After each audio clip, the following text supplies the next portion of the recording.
Frogs? For a whole week they worked. Every night, Jara and the rest of her family members came home sore, dissatisfied, and irritable. Every day the sun seemed to get hotter and brighter. Every day Mother seemed more and more controlling, and her family seemed to be separating again. The cold, foreboding look resting on Mother's and Shayna's faces became almost unbearable. Jara avoided all contact with them as far as it was possible. Her father seemed to be getting weaker and weaker, and Jara was constantly worried about him. From the looks exchanged between Eaton and Lemuel, Jara could also tell they were also very concerned. Then one morning, Father was too sore, weak, and sick to get out of bed. "What are we going to do?" Jara heard Lemuel ask Eaton.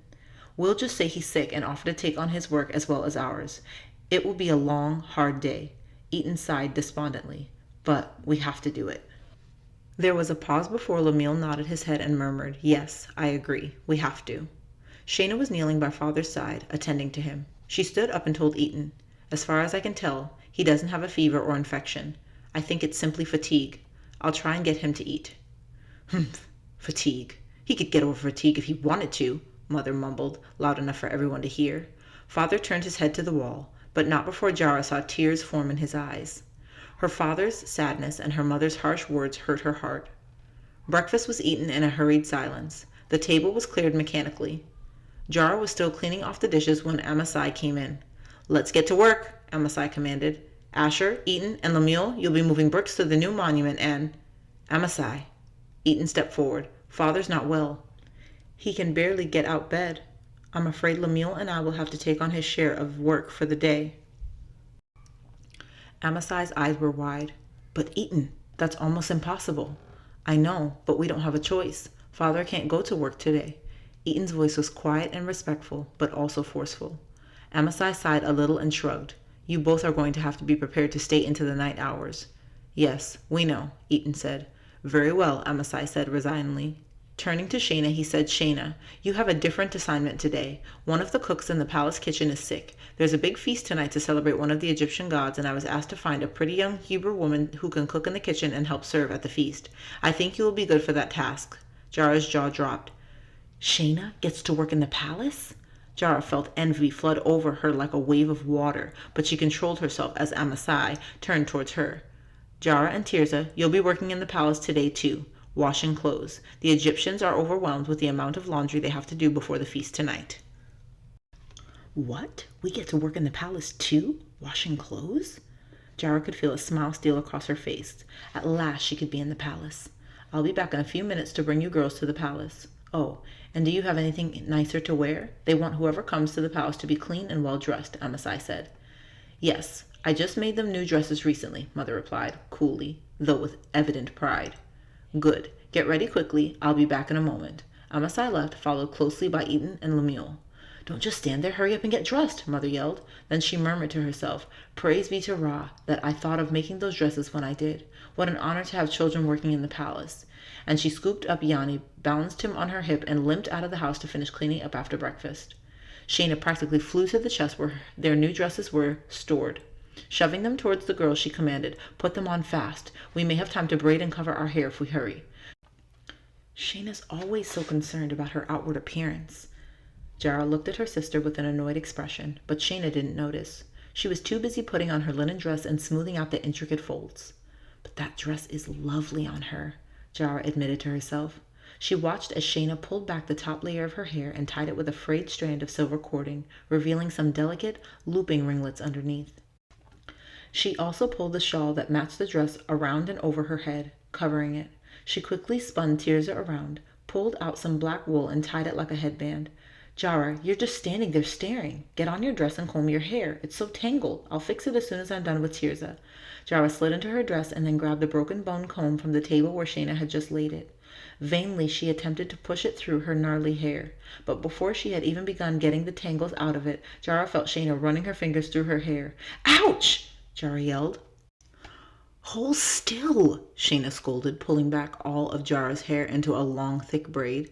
The girls were just tying on their leather sandals when Amasai came back into the house. He gave them an approving nod and then commanded, "Come with me." The girls followed him without a word, trying hard to keep up with his long, quick strides. Amasai led them to the edge of Ramesses. Here, an Egyptian's guard was standing. "These are the girls that are to go to the palace today," Amasai explained to the man. The Egyptian's sharp eyes peered at them for a long moment before he grunted and nodded his head in approval. "They'll do. Come." Motioning to the girls, the man turned and started down a long alleyway and into the depths of the city. The girls ran after him. Jara was relieved that they could walk through the streets in safety. However, all of the shrines raised to the gods and sacred objects made Jara shudder as she saw their hideous shapes. As they turned a bend in the road, Jara saw the Egyptian girl and her little brother again. The boy was playing in the street with a ball of cloth and some sticks. The girl was just poking her head out of the front door. "Bess, come inside. It's time for breakfast," she said cheerily. "Coming, Asenath," Beth said with an obvious lisp. As he reached out to grab his ball, he saw Jara. Jara smiled at him. The boy's face lit up in a grin and he ran to Asenath, showing, "Look, it's that girl!"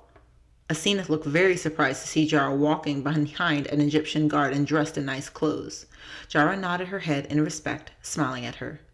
Asenath looked her in the eyes, ducked her head slightly, and then grasped Bess's arm and dragged him inside, saying, "We don't need to concern ourselves with her. I already told you that." "Is she going to the palace?" Bess asked, looking at Jara over his shoulder. "I don't know, and I don't care." Asenath nearly shouted in rage, slamming the door. Something in Asenath's tone struck Jara. The girl sounded almost sad. Bitter, maybe? Was she lonely? Where were her parents? Jara had seen a sorrowful, almost empty look in Asenath's eyes this time. Maybe. Did she want a friend? Jara shook her head. "You're being ridiculous. Why would she want to be friends with you?" Finally, the guard led them up to the door which opened to the outer courtyard into which Jara had gone so many times. A guard stood before the door, as always, but he didn't say anything or seem to even take notice of them, seeing another Egyptian leading them. "Go on in through the courtyard. Someone will give you instructions for the day," the guard said gruffly before disappearing down a side street. Shayna stepped forward and opened the door, trying to look confident. The girls filed in, cautiously. There was not a sound in the garden except for the rippling fountain in its center and the soft thud of their sandaled feet on the marble floor. Huge, exotic plants surrounded the high garden walls and perfumed the air, and many couches were laid out, possibly for a party. They reached the large door and Shayna knocked on it. It almost immediately opened. Standing in the doorway was Ada, looking just as lovely as usual with her genuine, welcoming smile. "Shalom. I'm so glad to see you. Come in. I'm sure you will enjoy seeing the inside of the palace." Jara found herself in a large kitchen with whitewashed brick walls. Clay pots lined every shelf and everything was spotless from the tile floors to the ceiling. There were several brick ovens and a pantry where wild fowl were hanging from the ceiling. A cook was at this moment mincing onions, and the smell of the savory dish that she was making was overpowering. Jara's stomach growled, reminding her that she had eaten very little that morning. "Shayna, this is Tahara, the main cook for the queen. One of her assistants, as you probably know, is sick today and you'll be helping her." Tahara glanced up at Shayna with a slight smile and nodded, but her eyes quickly fell back down to her work. Aside to Shayna, Ada whispered, "She's an older lady and she can be quite strict at times. Just obey her wishes and try not to talk too much. I'm sure you'll get along fine." Ada moved to Jara and Tirza and whispered, "Come with me." Ada opened the low kitchen door directly to their left and they stepped out into a luxuriant covered courtyard. It was wide and open, with marble floors and huge thick pillars supporting the stone roof. Everything was immaculate with rich rugs, settees, and couches in arrangements about the grand courtyard. 2 black cats sat on one of these, licking their paws with an air of importance and indolence. In the center of the hall, a large fountain bubbled. The roof directly above the fountain was open to the light and rain. The strange scent of incense and exotic flowers filled the air. The whole front side of the courtyard was open, except for the decorative pillars that supported the roof. Between the pillars there were some stairs leading down to a shallow area in the Nile River. The view of the sand dunes in the distance and the Nile River winding like a snake through the sand was impressive. "Over this way," Ada beckoned them. At the top of the stairs leading down to the Nile there were many baskets, filled to the brim with white linen. "All of these need to be washed. We wash the clothes in the Nile and then lay them on the steps to dry. Once they are dry, you should fold them and put them back in the baskets. Be very neat and precise. The queen is very orderly and does not like things wrinkled or out of place. There's a bar of soap in all the baskets. If you run out of soap, just ask Tahara where to find some. And if you see any soldiers, don't be alarmed. They patrol this area quite frequently. Just don't go exploring or stray away from your tasks and they won't mind you. Now, I must go attend to the queen. She needs her morning bath and she doesn't like to be kept waiting. and Ada floated up a flight of stairs at the far end of the hall. "Now what?" Tirza whispered in a barely audible voice. "We wash clothes," Jara replied with a confident manner, though her limbs were trembling. She decided it would be best not to tell Tirza that she, too, was nervous. She picked up a light woven basket and went down the stairs. She entered the water, warily looking out for crocodiles. Tirza joined her and they worked in relative silence. Jara's heart was thumping in her chest as she thought about hundreds of people who could be looking at them right now from the black windows of the palace. "It's so quiet," Tirza murmured. "I think I only saw 3 or 4 servant girls." "Yes," Jara said softly, "everything looks perfect, but haven't you noticed the way it feels?" Tirza's eyes were wide with fear and she shook her head. "It feels dark, doesn't it? Like there's something oppressive here. It feels like something's weighing down on me. Can you feel it?" "Yes, a little," Tirza said, shivering. "I wonder if it has something to do with the Egyptian gods," Jara said, more to herself than to Tirza. Then she chuckled a little. "What?" Tirza asked. "I've been wanting to be in the palace for so long, but now that I'm here, I can't wait to leave," Jara said. Tirza didn't say anything for a minute. She finally answered in a shaky voice, "Me too." Both of the girls had just finished 2 baskets of clothes and laid them out to dry when Tirza grabbed Jara's arm and screamed, "Jara, what's that?" Tirza was screaming and pointing wildly toward the river. Jara looked and felt like screaming herself. The Nile River was bubbling. It was churning and swirling. "What is it?" Tirza shrieked, jumping out of the water. I don't know." Jara tried to be calm, but her voice was quivering. She climbed out onto the steps next to Tirza, hoping it wasn't a bunch of crocodiles. Suddenly, the swirling, bubbling water started rising. It was coming up the stairs. "Run!" Jara screamed. She and Tirza grabbed the baskets of clothes and bolted to the top of the stairs. They turned around, eyes wide. "Is it a flood?" Tirza gasped. Before Jara could answer, something, a great black something, was leaping out of the churning water, spreading as far as she could see down both banks of the Nile. Tirza screamed again. Jara's heart was pounding in her ears. She could hear the palace coming alive behind her with cries and shrieks of terror. Soldiers were all around Tirza and Jara now, yelling and questioning. Jara grabbed Tirza and ran behind a pillar, shielding them from the soldiers. The black mass kept advancing, but as it advanced, Jara realized that it wasn't one thing, but a lot of the same thing. It was jumping, hopping towards them. She suddenly realized that they were frogs. "Frogs?" she exclaimed. "Frogs?" Tirza gasped. The black thing was a mass of huge frogs. They were everywhere. They hopped right into the palace. The soldiers were shouting and trying to push the frogs back. Maids and servants were running around chaotically. A frog hopped on Jara's leg. She tried to shake it off of her leg, but it wouldn't let go. Jara grabbed it and threw it. The frogs were bigger than her hand. They were jumping on Tirza now. She was going frantic, panicking. "I've got to get Tirza out of here."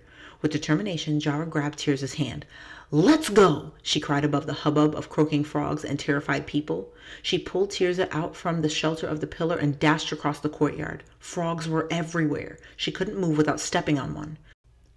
They were jumping on everything, tearing the curtains and knocking over pots and plants.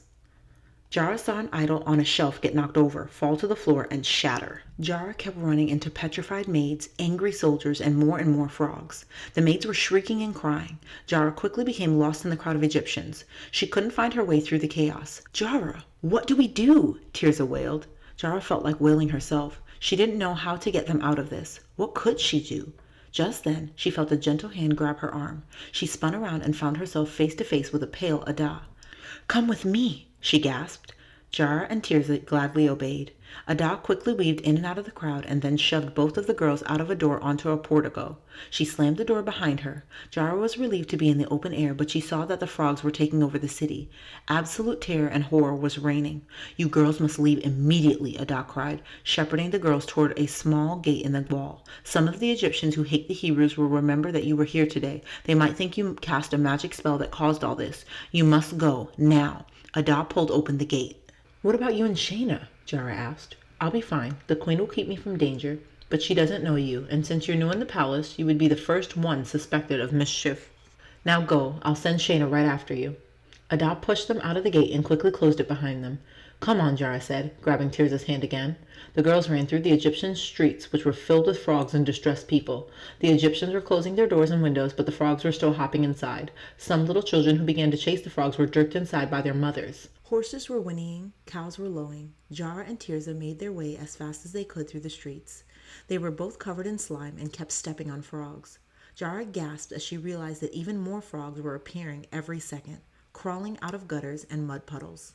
Suddenly, amidst all the other sounds, Jara heard an almost frantic voice. "Bess! Bess, where are you?" Jara turned and saw Asenath across the street, searching in her courtyard for her little brother. Was he missing in this confusion? That's when Jara heard it, a happy laugh. She saw Bess sitting in the middle of the street, a huge frog in his chubby hands. "Asenath, look!" he cried in pure delight. But Asenath wasn't delighted. She was petrified. She was so scared she couldn't move, and Jara saw why. A chariot was charging down the street, right towards Bess. The frightened horse was out of control, and the rider was panicking, trying to pull the horse in. Asenath finally forced herself to sprint into action, but Jara knew that she wouldn't get to her brother in time. She was even farther away than Jara was. Jara instantly knew what she had to do. "Stay here!" Jara shouted to Tirza. She bolted towards Bess. "Jara, don't!" Tirza cried out in alarm, but Jara didn't turn back. Her heart was pounding in her ears as she saw the chariot coming closer and closer by the second. Bess had just noticed it, but as he jumped up to move out of the way, he slipped on another frog. He screamed as he fell back on the street. Jara could see the horse closing in. Frantically, she put on a final burst of speed, grabbed Bess, and rolled. She heard an ear-piercing shriek along with the roar and clatter of the chariot's wheels in her ears and the squish of frogs being smashed. Then the chariot was gone. Jara's heart felt like it was jumping up and down inside of her chest. She sat up and looked at Bess, hoping, praying he was all right. The boy's eyes were glued to hers. His lip was quivering and tears spilled down his cheeks. Frogs were jumping all over them and clawing them. "Bess!" Asenath was right next to Jara now. She flung her arms around Bess and pulled him into a tight embrace. "I all white, Asenath. I all white," the little boy said, quietly throwing his chubby hands around his sister's neck. Jara exhaled deeply, relief and joy washing over her. She quickly jumped up and started towards Tirza, avoiding as many frogs as she could. Tirza stood as if rooted to the dirt road. Her face was as white as a sheet. Jara had to dodge frogs and frantic chickens and ducks in order to reach her sister. "It's all right," Jara said, gently grabbing Tirza's hand. She was relieved that she was able to keep her voice from shaking. Her knees were still knocking together, and she could tell that her face was as pale as Tirza's. "Come on, we've got to get back," Jara said, forcing a smile. Tirza simply nodded. They started to walk quickly down the road when Jara heard a shout. "Wait!" Spinning around, Jara saw Asenath running towards them. She still held Bess close to her breast, and tears were flowing down her olive-colored cheeks. "Yes, young lady?" Jara asked hesitantly, curtsying slightly. Asenath stopped in front of them. She was looking down at her toes as if embarrassed. She cleared her throat and said softly, "I have to thank you. Bess is my only sibling and my only friend in the whole world. And if he had been killed..." The girl's lower lip was trembling uncontrollably, and she took a moment to regain her composure before finishing. "If he had been killed, I don't know what Father would have done. I would have never been able to forgive myself." She paused and wiped away a tear. "Thank you. Thank you so much." "You're welcome, my lady." Jara gracefully lowered her head in reverence, blushing slightly from the praise and thanks. "And please," Asenath said rather abruptly, her intense black eyes suddenly meeting Jara's, "will you forgive me for being so mean to you?" She started sobbing again. "You seem like a nice girl, and obviously you're very brave. I mean, since you're a Hebrew, well, I shouldn't have treated you like dirt. I'm sorry. Can you ever forgive me?" Jara smiled as she gazed into Asenath's dark, sad eyes. "Of course, my lady." A beautiful, rosy smile broke out over Asenath's face. "Thank you, but you don't have to call me that. Please, just call me Asenath." "Yes, Asenath," Jara said, grinning still more. "What's your name?" Asenath asked. "I'm Jara." "Well then, thank you, Jara, for saving Bess. I will never, ever forget you." There was a slight pause as the two girls looked at each other. You'd better go, Asenath said at length as a frog leapt on her arm. She swatted it away. Yes, goodbye, Asenath. Jara nodded her head slightly, took Tirza's hand, and ran back towards Goshen. Here's the street, Jara shouted to Tirza over the screams of an Egyptian servant girl as she tried to get away from the frogs. Jara turned quickly and pulled Tirza down the road. As soon as they entered Goshen, the girl stopped, almost in mid-step. Where are all the frogs? Tirza asked quietly, as if by asking the question, the frogs would suddenly appear. I don't know. Jara looked around. There were a few of the big frogs here, but not nearly as many as there had been in Ramesses. Yahweh must be protecting us somehow, Jara said. I don't know how, but there are practically no frogs here. The girls just stood, staring. Only a few yards behind them, the mass of frogs was so thick that the frogs were on top of each other. In front of them, there were almost no frogs at all. Can we go home now? Tirza asked softly. It sounded like she was about to cry. Jara nodded and put her arm around her sister. Yes, she said, letting out a shaky breath. We can go home. Suddenly a thought struck her. Listen, Tirza, she said, grabbing her little sister's shoulders. I don't want you to tell anyone about what happened with those Egyptian children, all right? Mother wouldn't like us talking to Egyptians, and she would also be very worried about what happened to me, so don't tell yet. I'll talk to Father about it first. Tirza nodded her head vigorously up and down. Yes, Jara, but... She stopped. But what? Jara prodded. Why did you do it? I mean, they're Egyptians. They're mean to us.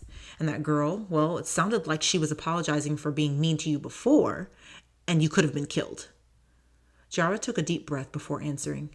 Tirza, I couldn't let that boy be killed when I could do something about it. And maybe now that I have an Egyptian friend, we'll be able to help each other. You never know. Tirza shrugged. It just seems strange. I don't think they'd do it for us. Jara sighed. No, you're right. I don't think they would. But do you remember what Father said the other night? About loving people who hate us? That's really hard to do, but we should still try. Do you love that girl? I don't know. I do know that I feel sorry for her. Didn't you hear? She doesn't have any friends, and it doesn't sound like she has a mother either. Yes, Tirza whispered, hanging her head. Come on, we should get home. The girls hurried home and came bounding into their house, panting and breathless. What are you girls doing here? Mother asked in utter amazement. Ada sent us home because she thought we would get in trouble, Jara wheezed. What? Jara's mother fumed. What did you girls do? Nothing, Jara exclaimed defensively. It's just that the Egyptians might think that we did. What did you do? Out with it, girl! What's the matter? Mother shouted angrily. Jara, she must not know about the frogs, Tirza reminded her sister. Frogs? Jara, were you playing a trick on the Egyptians? Her mother's eyes narrowed as she looked into Jara's face. No, honestly, Mother, we didn't do anything. It was just that frogs suddenly came hopping out of the Nile and everyone in Ramesses is panicking, and the frogs are huge. What are you talking about? I think the heat must be getting to your head. No, Mother, it's true. Really, ask Tirza, Jara responded matter-of-factly. Where's Shayna, and why were you sent home? Their mother was obviously not convinced by what they were telling her. I don't know where Shayna is, but she should be here soon. Ada sent us away because the Egyptians might think that we cast a spell or something to make all the frogs appear, Jara replied. Mother opened her mouth to ask another question, but before she could, Shayna came rushing into the house, staggering and out of breath. Ugh, frogs! I hate frogs! Shayna cried out in disgust, collapsing into a chair. Shayna, are you all right?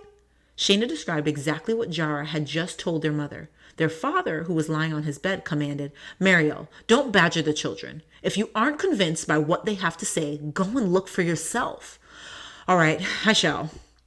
Mother stated in annoyance as she limped towards the door. And I want you girls to watch Yanni and Raphael. When their mother came back, her face showed a look of utter astonishment. So, it's true? Father questioned. Yes, their mother's voice trailed off. It is. The girls had just finished changing their dresses when Eaton and Lemuel came running into the house, winded. We can't work anymore, Eaton gasped out, plopping down on a stool. The mud is so full of frogs we can't even mix the straw, mud, and water together to make the right consistency. And they're so big they keep knocking over things and people. I even saw them knock over a stack of bricks. Lemuel grabbed a wet cloth and began to wipe the dirt and gunk off his arms. I'm hoping this means work is canceled for another couple of days, he said jokingly. I'm so glad that the frogs aren't here. Yahweh is good, Father murmured from his bed. Why don't they kill the frogs? Raphael asked innocently. You can't even think about killing a frog, Mother ordered. Frogs are sacred. Raphael stared at her and blinked. You mean the Egyptians and you worship frogs?